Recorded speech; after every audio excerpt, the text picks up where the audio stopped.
Šis ir otrais zvans.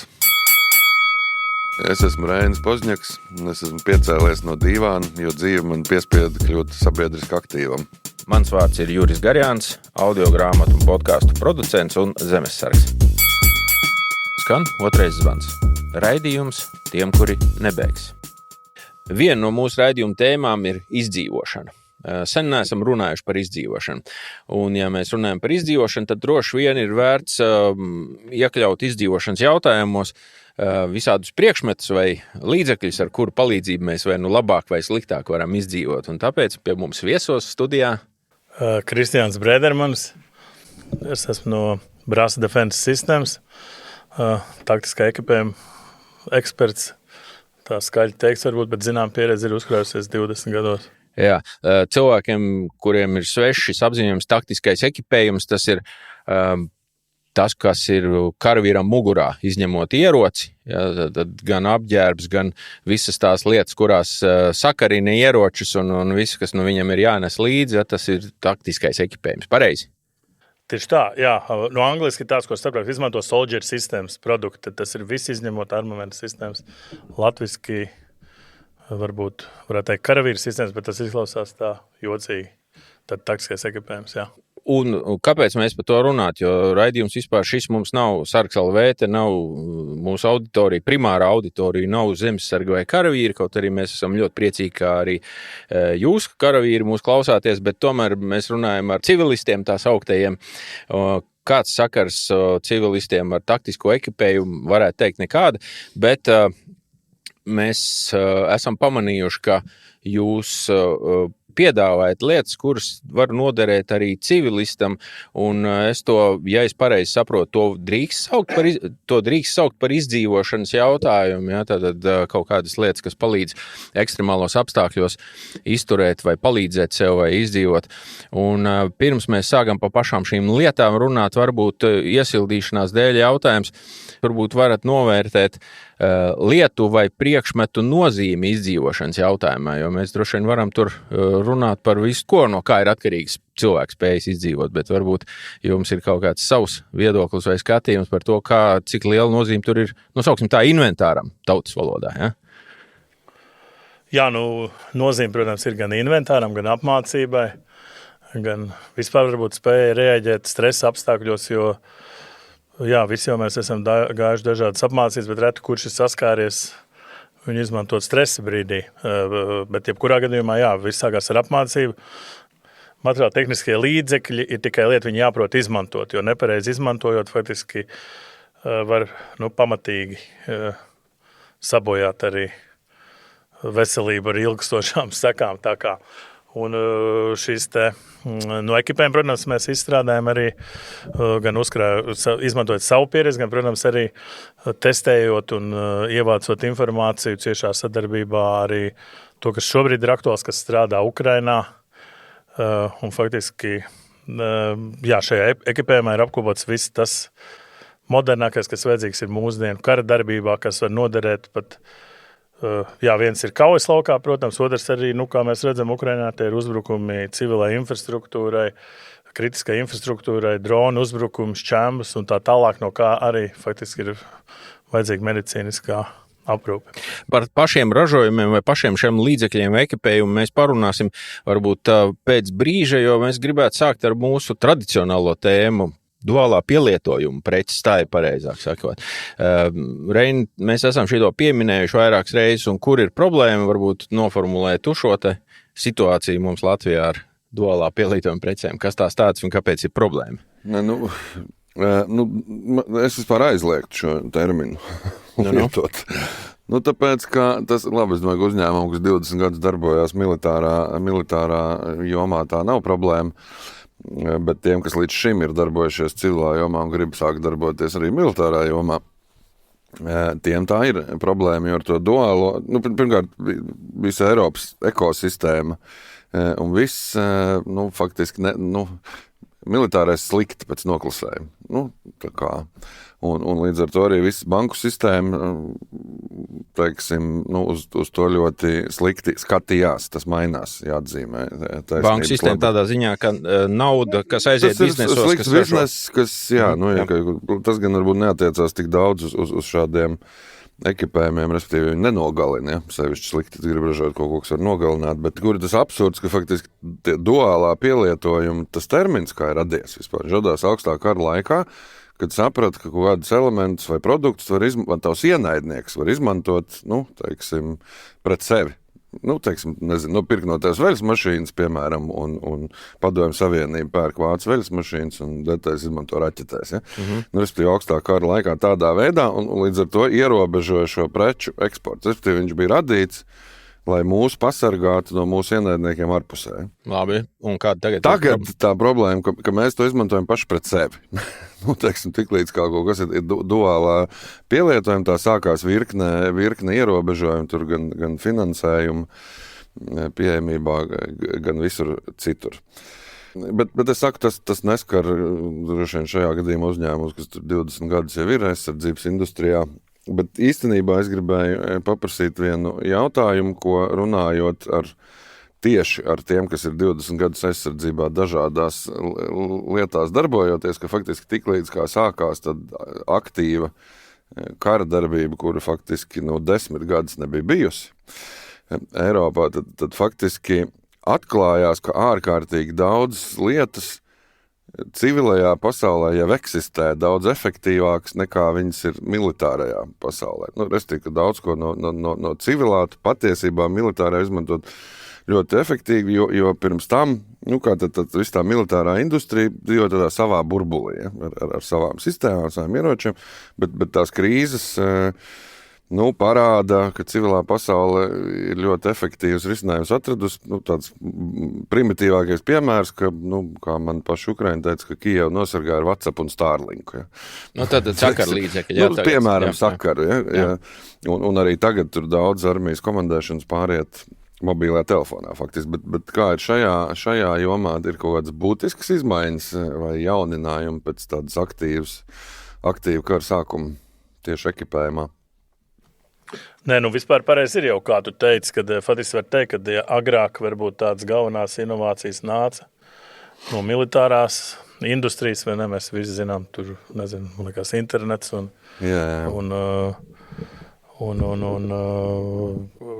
navigācija, ko mēs visi izmantojam, tad faktiski beidzamos gados, ka varbūt tie inovācijas civilā sektorā pat ir apsteigušas kaut kādā ziņā, jo, protams, ka militārā tas viss ir ļoti lēni jāpārbauda, jo tas jau nav tikai birokrātija, jo tur tomēr tas risks arī ir daudz lielāks, kas var notikt, ja šis produkts nestrādā, bet pareizi tu minēji, kad ir tie produkti, ko mēs īpaši redzam Ukrainā, šī karā, kas ir tepat mums blakus, ka šos te produktus labi var pielietot. Jā. Tā kā tās inovācijas šobrīd ienāk, bet tur ir, protams, jāsaprot tas, ka tas, ko var izmantot kā kara apstākļos, kā tādu īstermiņa risinājumu, nevienmēr būs labs ilgtermiņa risinājums, jo, ja mēs visi sāksim izmantot Starlinkus un WhatsAppu, kā piemērs, tad ar elektroniskās kara darbības metodēm visai ātri šis tiks ierobežots. Tā kā skaidrs, ka vienmēr ir šis te, kas saka, measures and countermeasures. Es nezinu, kā Latvijas būtu pareizi. Pasākumu pretpasākumu. Jā, pasākumu pretpasākumu pareizi. Un, bet te man liekas tieši labi, kad abas šīs te ekosistēmas var sadarboties tāda klasiskā, jo, man liekas, tas ir kā vienmēr, ka tā taisnība ir kaut kur pa vidu. Ne viena ir drausmīgi lēna un protams, ka savstarpēji papildina. Un otrs, un tieši savienojot šo te, paņemot īstenībā labāko no katra, jo tad ir sanāk ideāls risinājums. Jā. Tuvāk tātad mūsu šīs dienas konkrētai tēmai, vai šo var attiecināt arī uz tā saukto ekipējumu, vai šajā gadījumā uz apģērbu un kaut kādiem priekšmetiem tādiem kā somām un visādām jostām un varbūt iespējams arī apaviem. Cik tur tā robeža šobrīd starp civilām vajadzībām ražotajiem priekšmetiem un militāriem, vai tur ir skaidra robeža, jo mēs visi zinām, ka mēs visi zinām, bet tas ir plaši zināms fakts, ka tie zemsargi, kur var atļauties sev nopirkt savus apavus, viņi pērk civilā veikalā pieejamos, teiksim, lovas zābakus, un ar tiem ļoti veiksmīgi karot. Tad, kur tur ir robeža jūsu biznesā šobrīd? Vai ir robeža starp civilai un militārai pielietojumam? Domātam, ekipējumu. Ja mēs paskatāmies to, ko pērk, visdrīzāk tie paši minētie vai vēl citi, kā piemēram apavi, ja mēs paskatīsimies tos, ko pērk, būs ļoti plaši izmantot arī daudzu Rietumēropas valsts bruņotajos spēkos. Ja tas produkts ir labs vienā vietā, tad otrā. Protams, ka tiem produktiem, kas militārai lietošanai, protams, ka no Ukrainas viņš dramatiski izmaiņa tas, kas derēja mūs 10 gadus atpakaļ Afganistānā. Šī brīdī bija pilnīgas izmaiņas. Mums ir atkal tur ierakuma karš un tā tālāk. Tas citi challenge. Neviens nedomāja tur 10, 20 gadu atpakaļ, ka būs jāslēpjas no drona. Bet pa drēbēm? Ierakuma karš jau ietekmē arī tieši apģērbu. Tev ir hipotermijas iespējas un viss. Pilnīgi savādāk ir, teiksim, arī šis kā tas viss notiek. Tas ietekmē tieši to, kā jāģērbjās, kādi mūsu klimati. Jo vienā brīdī jau mēs visi domājām, ka varbūt tas karš būs kaut kur tālu, tur siltumā, un viņš faktiski tādos klimatiskos apstākļos, kas ir pie mums, un arī šobrīd ir īpaši aktuāls. Tieši no Arktikas pats atgriezos, bijām visu pagājušo nedēļu pavadījuši Somijā Ziemeļosēs polārā loka produktu testos, ko organizēja Somu armijas speciālos vienības. Tā kā, tas ir klimats, kas ir vēl dramatiskāks, bet ja tu būsi gatavs tur un tie produkti strādās tur, skaidrs, ka viņi arī noderēs pie mums, jo tur bija vēl krietni augstāks nekā mūsu augstajā ziemā. Tā kā, Ukraina ir ieviesusi gan šajos pašos, ko mēs jau no sākuma minējām, individuālas medicīnas līdzos, AIFAKos, viņi ir pielāgoti šīm apstākļiem gan pats tas, piemēram, AIFAKs, kā tu viņi taktiski lieto, tur padod un izmanto, gan arī tas viss saturs ir tas, kas ir jau faktiski Ukraiņi ir izeksperimentējuši, mēs no viņiem šo know-how paņemam. Un tas ļoti labi, ka mums tāda iespēja, ka tos nav jāmēģina uz pašiem. Tas ir tas, ko mēs šī skola, ko no turienes varam paņemt, ir nenovērtējam. Tā kā mainās viss, ne tikai ieroči, ne tikai droni, līdz pat apģērba sistēmām, mugursomām, līdz visam. Tas cits starpā, tu var arī šajos 4 gados, tas patiesībā beig mainījies. Jāziņā, ka sākumā bija milzīgs pieprasījums pēc ekipējumiem, sākot ar gumijas zābakiem, spaiņiem, ko smelt ūdeņus ārā vai pumpiem, tur guļam, tādām, lai tu varētu izdzīvot tajos dubļainajos ierakumos. Ja, tad šobrīd faktiski tā aktualitāte ir 0. Tā kā tad acīm redzot, tieši tas apģērba ekipējums ir atrisināts, bet skaidrs, ka nepiemērots ekipējums tev var būt tieši tikpat nāvējošs kā loda. Bet atpakaļ pie iesāktās tēmas par šo te slikto vārdu duālā pielietojuma preces. Reinis domā, ka mēs visi atceramies, bet es vēlreiz atgādināšu, tā problēma ir tāda, ka ir lietas, kuras pie mums nav nopērkamas civilajiem mērķiem. Tā problēma ir tur. Tas ir mūsu likuma problēma. Konkrēti, viskonkrētāk, visbiežāk piesauktās ir 2, tas ir bruņuvests un ķivers. Tāda līmeņa bruņuvests un ķiveres, kas aizsargā tiešām vismaz pret nopietnām šķembām. Ja? Un tad atpakaļ pie šī te jautājuma jūsu komentārs par šo te situāciju. Vai tam ir pamats, vai tas bremzē, vai tas mūs padara drošākus, nedrošākus? Kad ir tādi ierobežojumi, es domāju. Ierobežojumi mēs jau visi esam Eiropā un varbūt Latvijai tīpaši slaveni ar ierobežojumiem regulām. Mēs varbūt varētu uz robežas tur nokraut tās izdrukātas regulas un būtu laba aizsardzības līnija. Neviens tur netika pāri. Bet tur ir tāpat gan kaut kādas labās lietas, gan sliktās, jo, teiksim, mēs atceramies visu tur dažu gadu atpakaļ, 5, 6 bija Covid laiks, vai ne? Un kā sēnes pēc lietas tur uzradās uzņēmumi, kas eksportē no Ķīnas tur tās maskas, kuras galu beigās izrādījās, ka to aizsardzību varbūt nodrošina tikai neliela daļa. Es domāju, ka neviens saprātīgs cilvēks Ķīnā ražotu bruņuvestu nevilktu. Tas pat vēl trakāk būtu, kad tu domā, ka tu esi aizsargāts un nenodrošini. Tā kā tur zināms standarts būtu nepieciešams, protams, to nevajag pārspīlēt. Standarti ir ok, ja mēs viņus ievērojam samērīgi. Un bruņu vestes vai tas pats IFAK saturs, mēs kaut ko esam skatījušies, jā, tu vari Temu nopirkt vai tur Alibabā, teiksim, IFAKu, mēs viņus varētu nopirkt Krieviem uzdāvināt, lai izmanto lūdzu. Bet tas jau nav īsts produkts. Tas tā kā, nezinu, leļu komplektos varētu iekļaut vai kur. Tieši tāpat bruņu vesta. Mēs skatāmies, ka daudz viņus varbūt vizuāli izskatās, bet viņas nenodrošinās šo te aizsardzību. Un kas ir vēl trakāk, labāk, lai nav cilvēkam nekā viņš nopirks šo, ka viņš domā, viņš iet varbūt kaut kādā riska zonā iekšā. Problēma ir tā, ka mums vienkārši nedrīkst, arī labi certificēts nedrīkst, jo mēs arī, ka uz Ukrainu vedām pirkām Dānijā. Gan bruņvestas, gan ķivers, kad mierīgi internetu veiklā var nopirkt pasūtīt. Man šeit pat uz Rīgu pasūtīt. Tur ir, teiksim, es domāju, kad ir jānodala, teiksim, tā aizsardzība, kas būtu vajadzīga pirmajās frontes līnijās, kur tu aizsargājies ar in conjunction vesti no snaipera, līdz tā, jādala no tiem apdraudējumiem, kas ir, piemēram, VUG, NMPD vai kritiskās infrastruktūras apsardzes vai apsaimniekošu darbiniekam, kas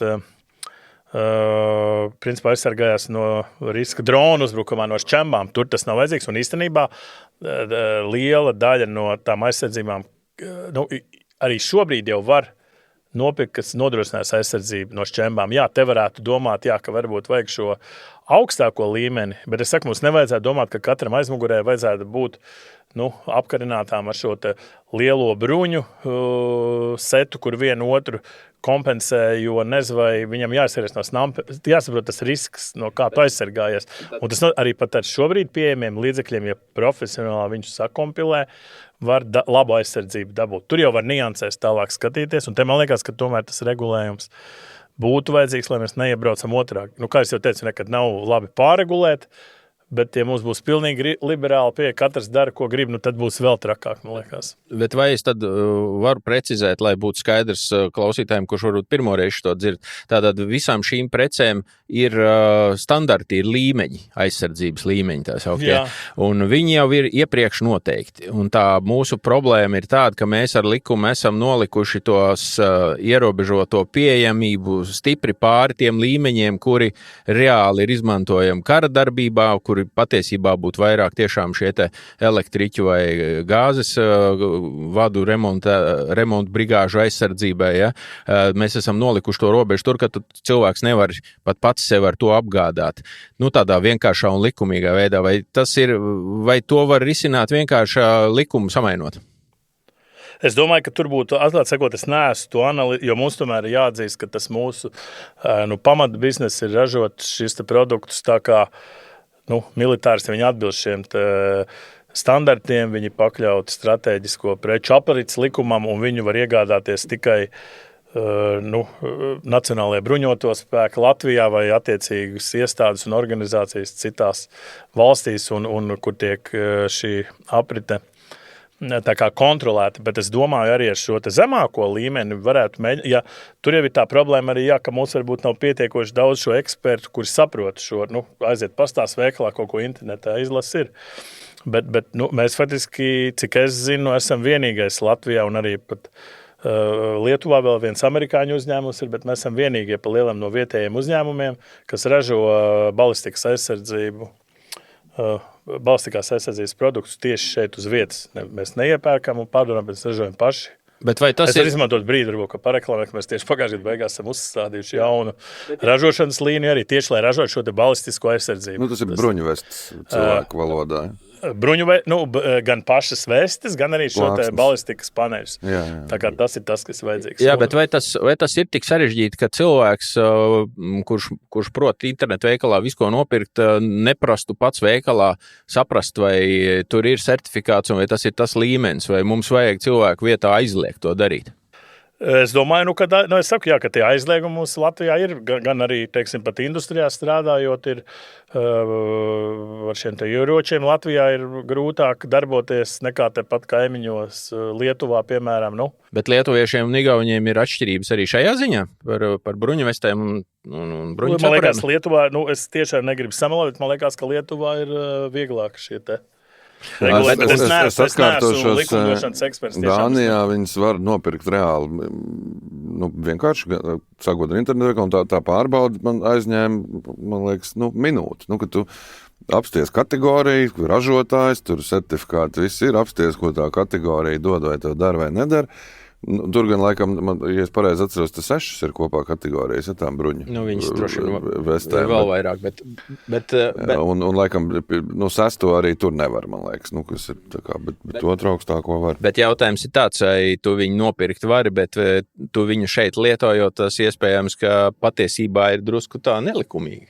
Droši vien, es viņu arī šeit nelietoju. Viņi stāvēja mašīnā, brauc uz Ukrainu, tad tur uzvilka kaut ko tad, kad vajadzēja. Jo tā problēma ir ne tikai nopirkt, bet arī lietot. Ja, te mēs atkal saskaramies ar to, ka jau cilvēks var arī sagādāt viņu no Lietuvas, bet īsti tā pavisam likumīgi nav tā, ka viņi tev mājās. Ja tev kāds kaut kāda atnāk policija meklēt kanģu un atrod arī bruņuvēs, tad tu dabūji pants par... noziedznieks, jā. Nē, te, protams, būtu jābūt...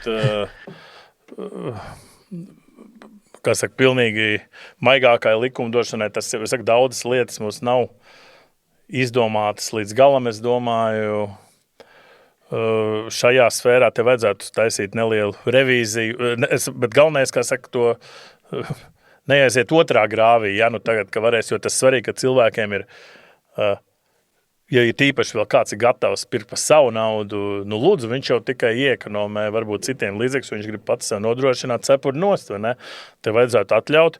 Protams, ja to iegādājās varbūt kādas kritiskās infrastruktūras apsaimnieko, kas tur gan vajadzētu regulēt, jo te jau mums jāstāsta, lai atkal nenotiek tas, ka ļoti bieži tiek rīkot iepirkumi, un kas mēs runājam, kad aizsardzības industrijā ieplūst nauda, bet mēs tur bez mazliet pērkam no ienaidnieka, ja? Mēs pērkam tur, nezinu, Ķīnas. Lāpstiņas, kas nolost. Jā, vai lāpstīns, kas nolūst, vai, te ir runa, un to pat arī, man liekas, atļauj arī Eiropas likumdošana, kad jābūt Eiropā ražotiem produktiem. Visi ar vienu saprot, kad jābūt ar vien īsākām piegādes ķēdēm, jo krīzes brīdī tas būs tas, kurš spēs strādāt un nodrošināt šeit uz vietas. Tieši par to īsumu. Ja es pareizi sapratu un saklausīju, tad jūsu kompānija principā ne tikai drīkst, bet jau ražo kaut ko no šīs aizsardzības, kaut ko tādu, kas varētu noderēt privātpersonām, kuras, piemēram, pašas par sevi baidītos. Es gribētu, lai man būtu bruņuvesti, ja sāks šaut, es kaut vai uz darbu labāk. Viņu uzvalk, ka es esmu uz ielas, jo mēs zinām, kā Ukrainā ir, tu brauc uz darbu, tev atrido drons un ir sprādziens, un ja tev ir bruņuvesti, tev ir lielāks. Labi, mūsdienās drons, protams, ir reālāks, bet raķeti 80% no šambām iet bojā, nevis no lodēm. Bet tad jūs ražojat jau tādas? Jā, tas nav noslēpums. Un cerams arī, kad mēs šogad varētu arī varbūt viņu ielikt savā suites sistēmas internetu veikalā, kad tuvā nākotnē tas būtu arī iespēja civilpersonām iet. Bet te, protams, iet runa, ka mēs varēsim piedāvāt tikai to, jo mēs negribam kāds, teiksim, lai likums būtu ievērots. Ja, ka to, ko likums šī brīdī atļaus maksimum, to mēs varam. Bet tad likums neaizliedz principā jebkuru bruņu. Kuru neaizliedz, noteikti ne. Jo šobrīd pat var Latvijā iet, nezinu, tur Ādažos vai Rīgā ir samērā neliels skaits Latvijā veikali, kas pārdod arī, un tu var nopirkt šo te. Tas īpašais būtu, ka šī būtu tā kā 100% Latvijā ražot. Jā, tā kā šogad, es domāju, viņš būs arī, kā saka, pieejams, kuram viņš grib. Un ja nav noslēpums, ja cilvēks pēkšņi sadomājas par bruņuvēsti, kādi skaitļi viņam būtu jāierauga acu priekšā, ja tas ir Eiropā ražots un certificēts produkts? Kas tas ir? 100, 200, 300? Ar visām plāksnēm, ne tikai pats tas. Man ir grūti teikt. Tas ir kaut kādi 100, bet šobrīd man ir grūti pateikt. Te jau, protams, jāskatās arī par to kvalitāti, cik ir, jo mums, teiksim, tie produkti ir pielāgoti tur militārai lietošanai, quick release funkciju un tādu, ka tu vari ātri nomest. Iespējams, ka civiliem lietotājiem vajadzētu kaut ko ļoti elementāru, jo nezinu, cik viņš grib būt taktisks. Bet, jebkurā gadījumā tur ir runa tomēr par, ja ne daudziem, tad vismaz dažiem simtiem eiro izmaksā mums tādu bruņuvestu visticamāk. Atkarībā, es vienkārši paskatīšos. Ķiveri bija dārgāk, es atceros. Man liekas, ka vesti vai nebija kaut kā ar visām plāksnēm. Viss jau ir atkarīgs, jo ķiveri būs. Un tāpat arī vesti, jo skaidrs, ka ir pie vienāda aizsardzības līmeņa, jo vieglāk, jo dārgāk. Ja? Nu, tas ir zināms svars un, teiksim, šāda veste ar pilnu balistikas setu ir smaga. Un tas viena lieta ir, pavadīt tur pusstundu, bet tev ilgstoši vajag, tie kilogrami. Un tad, teiksim, tie lietotāji ļoti novērtē to ieguvumu, ko tu iegūsti, kad ir vieglāks tev šis te. Tātad tā cena jau diktē, cik tas produkts, jo vienkāršāks, protams, būs lētāks, gan dizaina ziņā, gan arī, teiksim, aizsardzības ziņā, jo lielāka aizsardzība, jo dārgāks. Un atkal pie vienādas aizsardzības, ja aiziet tie modernāki materiāli, lightweight, protams, ka būs dārgāks kā old school risinājums. Bet to vestu pēc viņa faktiski 10 gadi iet, tas ir tāds ilgtermiņa. Un vēl viena tāda nianse, vai jūs ražojat un saliekat viņu, ražojat šeit, vai tiešām Latvijā var uzražot arī pašu plāksni, jo tas tomēr ir tāds specifisks, ķīmiski, metalurģisks produkts, ja, vai jūs tomēr... Var konceptuāli, bet, protams, ka tādas sensitīvas lietas par ražošanu ir grūti publiski komentēt. Bet, principā, jā, mēs ražojam vestes, mēs ražojam Latvijā un publiski būs pieejams arī internetu veikalu pircējiem, kas tagad jau daudz pērk šos gan apģērbu sistēmas, gan uzkabas vestes, tad būs arī balistika pieejama. Ķiveris šobrīd ne. Bet varbūt arī varam ielikt ķiveres, jā. Jo mūs visi ļoti, tā ir tā situācija tāda, ka šobrīd Eiropā ir faktiski šis te aizsardzības industrija jāstrādā, tas primārās, ka aizsardzības industrija strādās savu klasisko klientu, tas dažādu valstu vai no aizsardzības ministriju aģentūras vai armijas, un tad tie produkti faktiski paredzēti viņiem. Tepat, lai civilistiem varbūt būtu šis produkts vienkāršāks, būtu vērts viņu downgradeot, tad viņš būtu lētāks arī. Tā nevajag tur stiprinājumus. Jā, jo tur tas ir stiprinājums, protams, ka tas ir, high-cut un super viegls, jo, cita funkcija. Vārds sakot, ar nepacietību gaidīsim, bet tagad varbūt par divām tēmām, kuras es gribēju parunāt par vienkāršāku lietu, sauksim to par apģērbu, ja? Pirmā tiešām par apģērbu. Cilvēki, kuri mēdz pirkt sev izdzīvošanai vai kaut kādām lauka aktivitātēm lietas vai apģērbus, bieži vien nenovērtē to, ka ir nozīme, vai tas apģērbs ir ražots, civilās krāsās, vienkrāsains un varbūt tur spilgti dzeltens vai spilgti sarkans, pret tādu, kas ir vai maskēšanās zaļš vai vēl trakāk ar militāro musturu. Tā saukto, rakstu.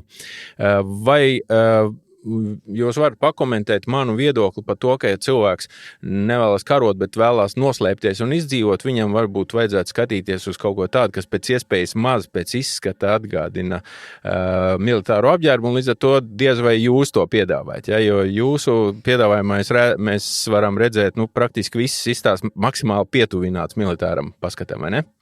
Tā ir? Tieši tā, jā, teiksim, arī kara apstākļos civilistam es ieteiktu izvēlēties tieši dzeltenu apģērbu, viņš pēc iespējas mazāk līdzinās, ja viņš nav iesaistīts tur pretīšanās kustībā, zemesardzē vai kādā citā veidā, tad faktiski šādā situācijā, kad jau notiek kara darbība, neesot militāristam, izlikties par viņu nebūtu īsti prātīgi. Viņš tieši būtu, sarkans, dzeltens, balts, daudz drošāk nekā mēģināt nomaskēties mežā. Tur neviens jautājums varbūt pat neuzdot. Jā, tas ir militāristiem, viņiem ir jāpilda savi, funkcijas, un tas jau nav skatam, ja? Tas katrs tas dizaina elements un viss, lai labāk, lai karavīrs būtu, gan tā ergonomika, lai viņš var labāk operēt, lēnāk gan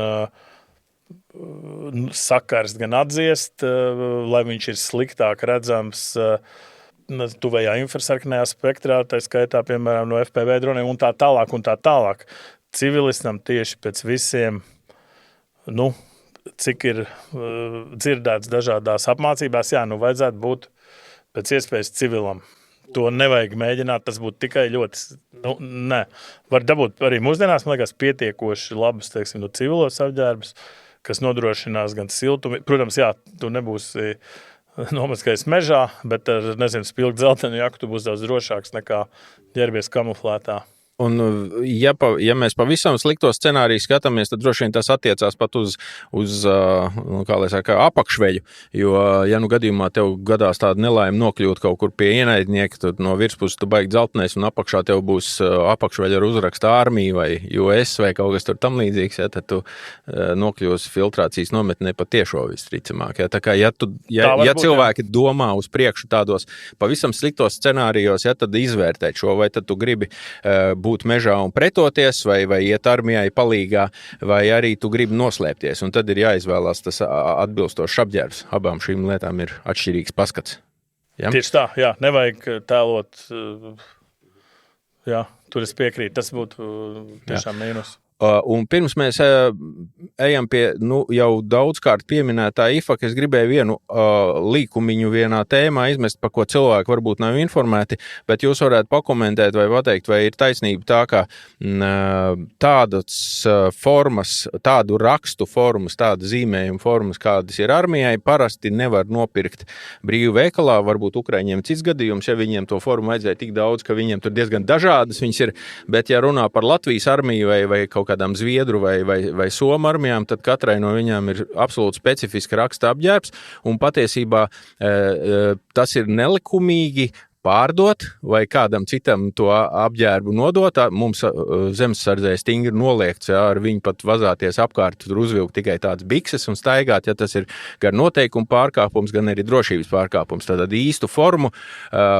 armijas formu pat arī nevar un nedrīkst pirkt un pārdot, vai ne? Taisnība. Daļai tur katrā valstī savas regulējums, teiksim, jā, Latvijas šo te aktuālo, kas mums ir Woodlet, pat kamuflāžu rakstu. Un arī visus iepriekšējos. Jā, un arī visus iepriekšējos, jā, kas bija agrāk, drīkst izmantot, tie, kam ir atbilstoši noteikumos. Šobrīd tas ir Nacionālajie bruņotie spēki un arī kopš pagājušā gada valsts robežsardze, kas izmanto Woodlet pat un dažādas valstis mūsu internetu veikalā, piemēram, iespējams nopirkt produktus, kas ir somu kamuflāžā, jo viņiem ir tāda brīvāka pieeja.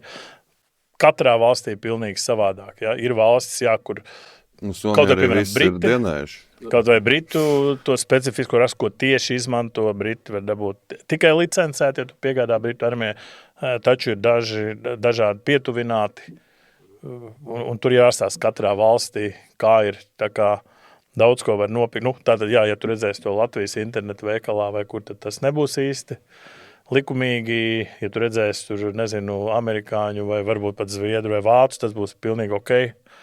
Jā, tu viņu var pirkt, viņš varbūt nebūs slikts. Mhm. Skaidrs, labi. Tad tagad varbūt pie šī te stāsta galvenās daļas par IFAK.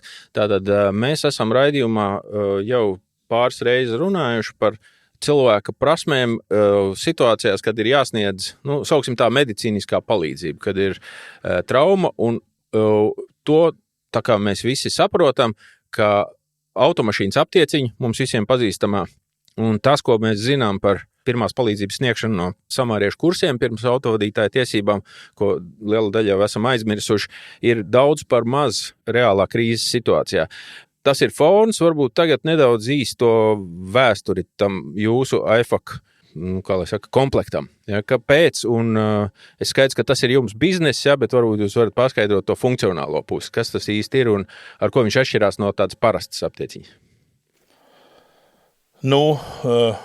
IFAKs ir krietni pilnīgāks, jo tas, kas mums šobrīd ir automašīnās, tā kā obligāti jābūt standarta aptieciņai, ja tur ir dažas lietas, tur nav iekšā, teiksim, turnikets, žņauks, laikam pareizi, žņauks un tādas lietas, jo, protams, lai profesionāli izmantotu šo te IFAKu, ir vēlams iziet apmācību, un to var izdarīt gan Latvijā, gan, man liekas, pat Latvijas universitātē ir medicīnas koledži, kas arī atbilstošiem TCCC tas ir C3C burti. Jā. Un tas principā pat viņš faktiski tā kā būtu militāristiem paredzēts, bet jebkuram civilistam tas tikai paplašinās redzesloku, kā darboties jebkad, kaut vai nezinu, vai tur ir avārija, vai jebkas tas tikai būs plus.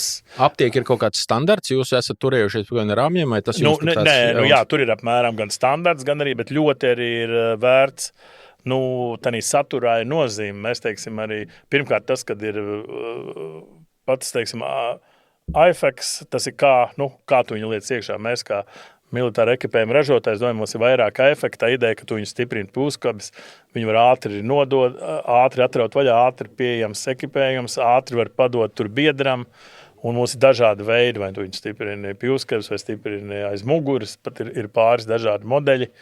Tas viens otrais par to saturu iekšā. Tur mēs sadarbībā ar ukraiņu karavīriem esam izfiltrējuši to, kuras tās lietas strādā, kam ir tieši jābūt, kādiem turniketam, jo pasaulē daudz ražotāji, kaut vai mēs teiksim arī šo efektu pildot, tur izmēģinām elementāri lietas šķērs. Tās šķērs jābūt, lai viņām ātri var sagriezt bruņvesti.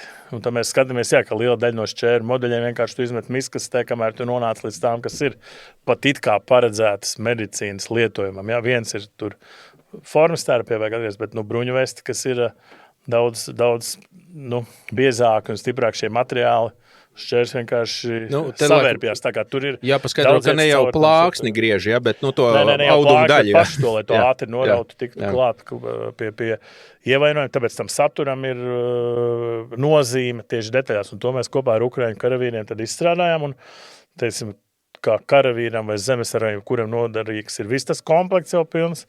Un arī mums ir iespēja nopirkt, ko var, teiksim, jebkurš civilais iemest mašīnā, tā saucamais refill pack, ko tie profesionāli lietotāji nopērk. Jo, protams, ka tur ir lietas, kas iztērējās, ir lietas, kam varbūt beidzās termiņa laiku, var nomainīt. Un tad ir vienkārši maiss, kā refillam paredzēts, ko tu īsumā iemet bagāžniekā. Bet īsumā, kas tad tur ir iekšā, ja tā nosauc apmēram tās galvenās lietas? Tur ir žņauks, tur ir šķēres, tur ir hemostatiskie plāksteri. Vairāki, Jā, vairāki. Un tie parasti tādām asiņojošām brūcēm, tas ir tie tādi plāksteri. Jā, un tur ir dažādi, bet es saku, viņa tur tomēr būtu svarīgi, tu vislabāk viņu izmantos tikai, ja tu būsi beidz šo apmācību kurs. Tā kā tas nav, ja tu šo nopirks, tu būsi drošībā, tas ir tāpat, nezinu, ja tu nopirks mocis, tu uzreiz nemācies braukt tieši tāpat ar to. Kursus internetā var, YouTube'ā var tādu pastīties? Es domāju, ka ne, tur vajag. Un saka, Latvijā pat ir gan uzņēmuma, liekas, kas sniedz gan pēdējās industrijās dienās arī redzēja, ka bija medicīnas koledžā, es nemaldos, viņi sauc arī tieši šo TCCC kursu, kad māca, un tas, viņš ir ļoti vērtīgs, man liekas, jebkuram iziet. Bet es atceros, ka bija viens periods sākumā, ka bija šausmīgi tā žņaugu. Tur nekad trūkums, abnormāls, milzīgs deficīts. Pirmkārt, tie īstie ir salīdzinoši dārgi. Tur ar 10 reižu tā cena atšķirās. Viņas arī nevarēja nopirkt pirmkārt. Un tad, protams, pirka visu ko varēja dabūt. Un, protams, ka daudz no tā bija tēmu, teiksim, līmeņa. Bet tā dilēma tobrīd tāds jautājums, daudz tur strīda bija un diskusija, bet ja nevar dabūt īsto, vai ir labāk, ir kaut kas vismaz, ja nav, lai tad nav vispār nekas, ja? Bez maz vai labāk, lai nav nekas, jo tev ir mānīgi sevi kitažņauks. Un viņš vienkārši es saku, tas ir tā kā tu nevari sažņaukt. Ar bērnam man arī, ka viņš bija mazāks, bija tāds medicīnas komplekts, kur tāds, kā tur klausāmies vēl kaut kas, tas ir kaut kas līdzīgs, tas saturs ir tieši nozīmīgs, ka viņš ir labs, ka viņš nevis, kā saka, ir lookalike turnikets, ka viņš izskatās līdzīgi, bet viņš tiešām bet turniketiem tur bija viens tas īstais ražotājs, vai viņš nebija kaut patentēts? Ir, protams, tie paši slavens, mēs varam nosaukt, tas ir katra, bet, protams, ir arī citi, bet arī ir pieejami. Tas nav, ka būtu vienīgais pasaulē. Jā, viņš ir ļoti labs, bet, protams, kad kā jau slaveniem zīmoliem ļoti bieži ir tas vārds pa priekš, daudz grib to vārdu. Bet šī brīdī arī ir pietiekoši labas citas alternatīvas. Bet svarīgi, mēs, teiksim, attīstot šo efektu, tur gājām cauri, tas bija vismaz pusgads, ka mēs tos setus vienkārši tur iepirkām, testējām, metām ārā, kamēr nonācām. Pat, kā es jau minēju, šķērs, tik elementāra lieta, kur nopērst depo vai kur tur. Un daļa no viņām tikai labas, galīgi nedarīgas. Tā ir patiesībā vēl viena tāda lieta, ko tā kara realitāte faktiski ieviesa, un kāpēc arī droši vien bija tas žņaugu deficīts, ka tu saproti, ka šādā kardībā tu brīdi mīnas, viss, tev faktiski tas žņaugs ir viens no centrālākajiem elementiem, tāpēc, ka tur neiet runa, ka tu tur kādu brūci sašūsi vai aizlīmēs, bet ka tev norauj roku vai kāju, un tev ir tās trūbas jāizspiež ciet kaut kā. Ja? Un, kas arī droši vien līdz šim tajā militārajā pasaulē bija tāds, nebijis, teiksim, gadījums. Ja?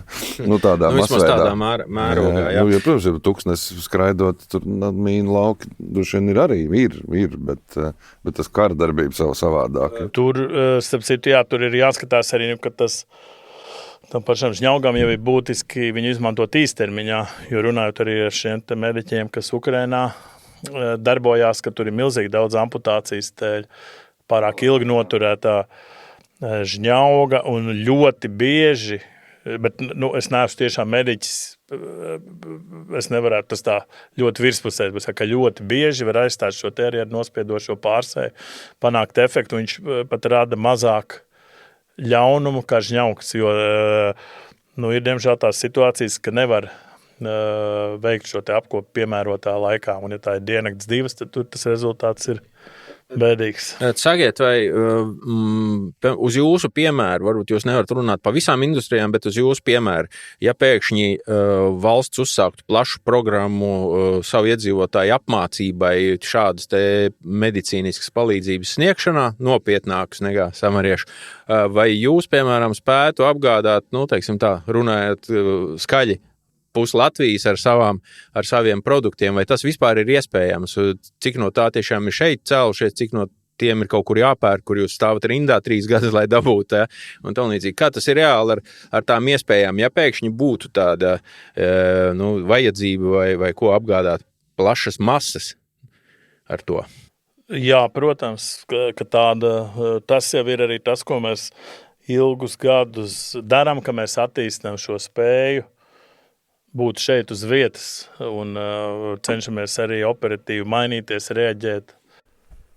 Es pārfrazēšu, jums ir strateģiskās rezerves. Jā, protams, tas ir mūsu pamats, lai vispār darbotos. Jā. Bet viens ir strateģiskās rezerves armijai, jo tur ir uz vienu nodaļu ir viens tas, kurš nestos AIFAKs jau, un tur ir skaidrs. AIFAKs ir katram pašam, un te, protams, arī tālāk ir karavīrs glābējs, kurš jau ir izgājis padziļinātu apmācību, teiksim, tā kā tur jau, man liekas, ka katrs, kurš māk apieties ar AIFAK, jau kvalificējās par kara mediķi. Tas ir domāts, ka faktiski ir karavīrs operē, bez AIFAK nevar kustēt nekur. AIFAKam ir jābūt plus vēl vairākiem turniketiem dažādās vietās, jo tu nekad nezini, kur būs tās nepatikšanas, tāpēc tas ir jābūt ekstrā. Pats AIFAKs ir ok, bet tev vajag vēl papildus lietas, lai tu būtu droši.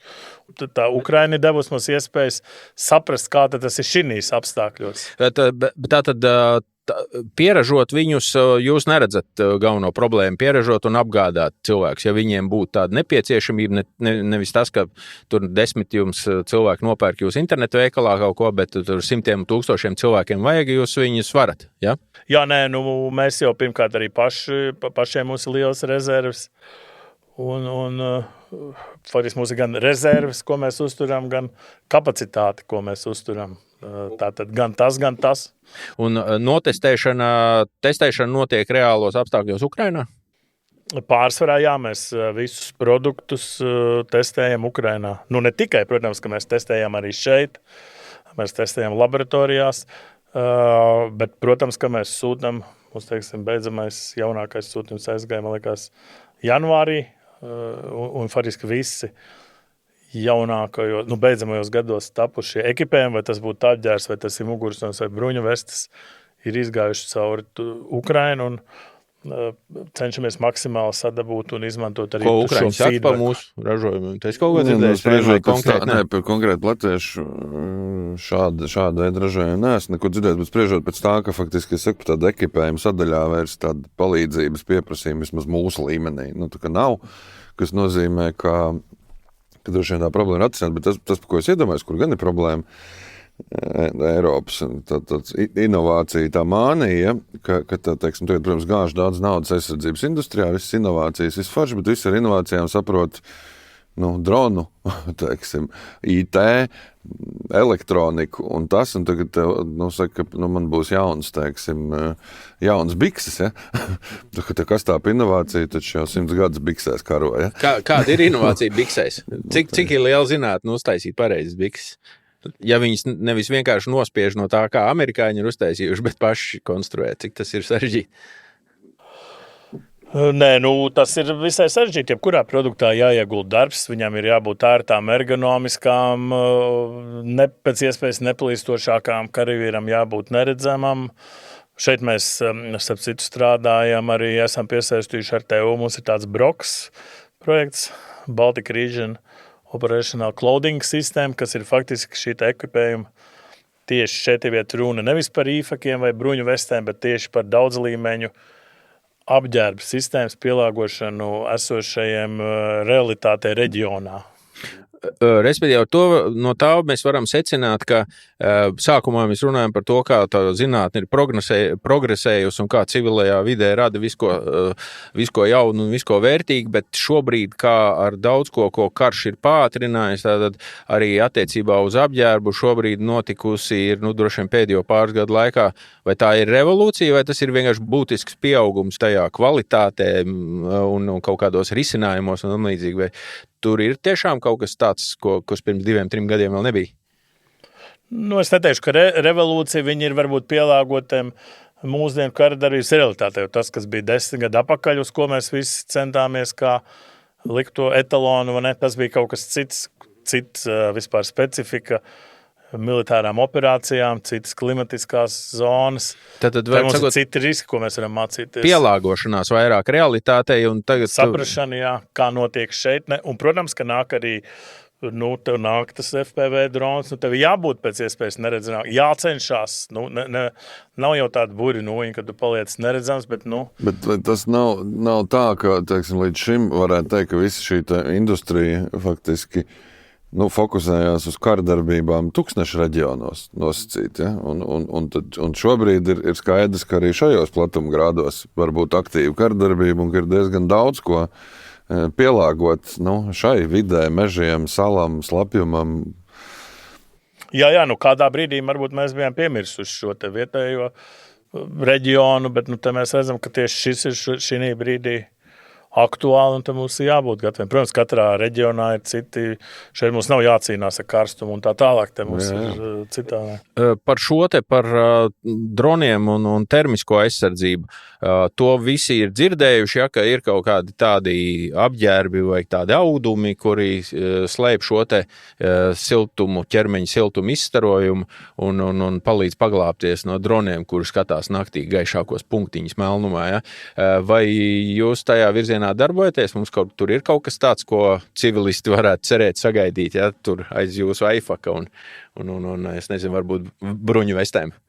Jā, mums jau ir šobrīd, tāds elementārs, tāds standarta līmeņa produkts. Protams, ka mēs strādājam pie inovācijām, kas varbūt vairāk paredzētas ir militāristiem, kas tā kā publiskai internetu veikalu, tirdzniecībā veikalos nav un nebūs pieejams un pat nav vajadzīgs, bet no tādiem, ko civilists var nopirkt, mums ir tāds, ko produkts mēs saucam pitstop dress, un tas viņam nāca aizsardzība vienkārši pat nejauši. Viņš bija tāds produkts kā universāls produkts, kas pilda gan guļamais, gan apmeģņa funkciju, bet tā kā viņam ir sudraba pārklājums, viņš arī nedaudz tev maskē. Tu nekādā ziņā neesi neredzams, bet tu esi mazāk redzams kā bez tā, un, piemēram, arī no vienas valsts karavīriem pēc testiem arī ienāca, ko mēs pat paši sākotnēji nebijām, ka viņš ir lielisks kolektīvais ekipējums. Savienojot kopā šos te vairākus, tu izveido nomaskē nometni, kur tev ir padzīti transporta līdzekļi apakšā, un tad tu vispār perfekti nomaskējies. Bet tādā pašā laikā tāda risinājuma, ka neredzams nav, un te mēs esam redzējuši simtiem video, kur tie paši krievu karavīri skrien pa lauku, cenšoties dažādi nomaskēties un tiek sasniegt. Tā kā, tur tiek strādāts, bet... Vārds sakot, šajā ziņā mēs cilvēks ārkārtīgi ar kaut ko ļoti vienkāršu un drīz jūs visi būsiet paglāpnē, ar ko tādu iepriecināt nevaram, tas vēl visi procesā, jā? Nē, mums jābūt reāliem, ka jāsaprot, ko mēs varam solīt, ko mēs varam panākt, un ir tīpaši, ja mēs runājam par to dual use vai civilo tirgu, tur jābūt arī saprātīgam risinājumam, jo nezvai cilvēks pirks tur par 10 000 kaut kādu aizsargu kostīmu, lai viņš būtu mazāk redzams no kaut kādām novērošanas ierīcēm, piemēram. Ja? Tā kā tur jāsaprot tas balans arī, kāds ir tas... Jā, zināju, ir cilvēki, kas nelieto bankas kartes, jo viņi izsekoja, tad varbūt arī šādi nopirks. Jā, viņi tādā varētu ķerties, ejot uz veikalu. Bet tas jau kādiem var būt citiem speciālistiem. Jā, bet un tad varbūt noslēgumā jūs tā realistiskā prognoze, kurā virzienā tad mēs visi attīstāmies un kuros no šiem te sadaļām, pa kurām jūs biznesā zināt, mēs varam sagaidīt kaut ko tādu, kas noderēs kaut kam bišķi vairāk nekā speciālu uzdevumu karavīriem. Kas ir tas, uz ko mēs varam cerēt? Nē, pats svarīgākais ir, kad ir nepārtraukti jāiet uz priekšu, jāsako visiem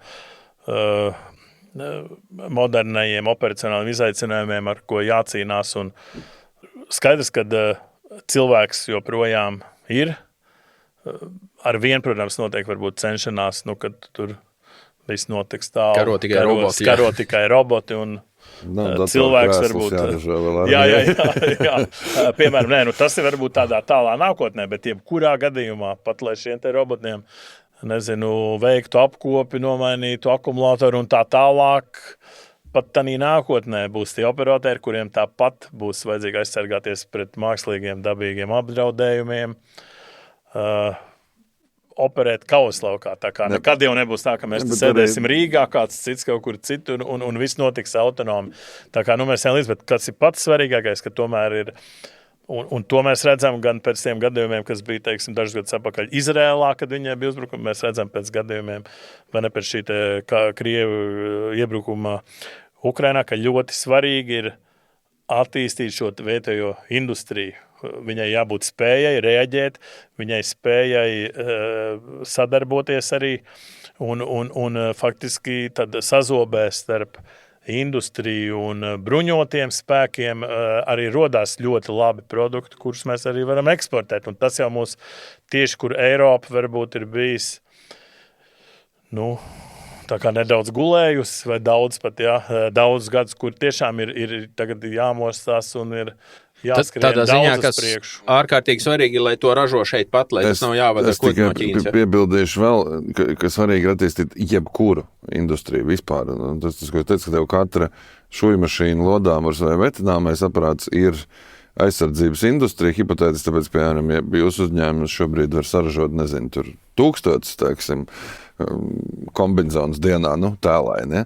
Un tev pēkšņi vajag 10 000, ja? Tad tev tā katra šujmašīna valstī tam arī noderēs, ja? Labi.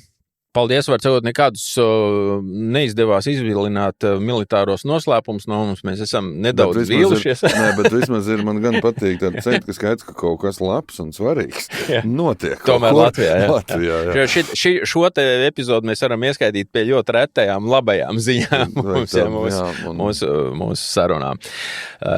Paldies par labajām ziņām, veiksmi jūsu biznesā un ceru, ka neaizmirsīsiet mūsu klausītājus un visu plašo Latvijas lielo tautu, painformēt par visiem tiem saviem jaunumiem. Es ceru, ka tas, ko cilvēki jums var iegādāties, tiešām var palīdzēt kādam glābt. Būsim atklāti, glābt dzīvību. Apmācīties to lietot. Jā, tas būtu nākamais solis, bet tā mēs jau piestrādāsim. Jā.